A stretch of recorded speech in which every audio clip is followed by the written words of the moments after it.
গর্ভধারণের তৃতীয় সপ্তাহে সাধারণত পিরিয়ড মিস হওয়া, ক্লান্তি, স্তনে পরিবর্তন, বমি বমি ভাব ও বমি, ঘন ঘন প্রস্রাব এবং মেজাজে পরিবর্তন হওয়ার মতো লক্ষণ দেখা দিতে পারে। তবে এই লক্ষণগুলো গর্ভাবস্থার অন্য কারণেও হতে পারে, তাই নিশ্চিত হওয়ার জন্য গর্ভাবস্থা পরীক্ষা করানো জরুরি।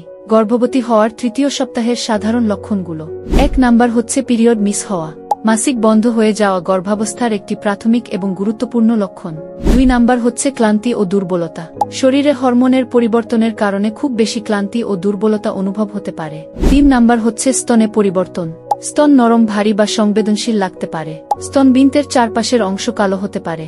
4 নাম্বার হচ্ছে বমি বমি ভাব ও বমি। মর্নিং সিকনেস বা সকালের অসুস্থতা হিসেবে পরিচিত। বমি বমি ভাব বা বমি হতে পারে। 5 নাম্বার হচ্ছে ঘন ঘন প্রস্রাব। রক্ত প্রবাহ বৃদ্ধি এবং কিডনির কার্যকারিতা বৃদ্ধির কারণে ঘন ঘন প্রস্রাবের প্রয়োজন হতে পারে। 6 নাম্বার হচ্ছে মেজাজে পরিবর্তন। হরমোনের ওঠানামার কারণে মেজাজে পরিবর্তন আসতে পারে। 7 নাম্বার হচ্ছে পেট ফোলা ও ক্র্যাম্পিং। কিছু ক্ষেত্রে পেটে হালকা ব্যথা, ক্র্যাম্পিং বা ফোলা অনুভূত হতে পারে। সম্মানিত ভিউয়ার্স, এবার আসুন জেনে নিই কখন পরীক্ষা করাবেন।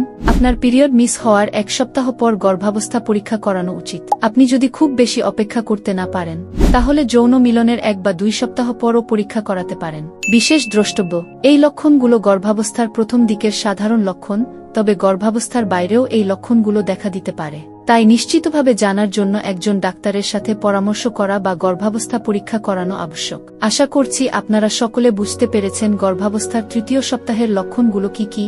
তাই সকলে ভালো থাকুন, সুস্থ থাকুন, ফি আমানিল্লাহ। আর ভিডিওটি ভালো লেগে থাকলে লাইক, কমেন্ট এবং শেয়ার করে বন্ধুদের কাছে পৌঁছে দিন।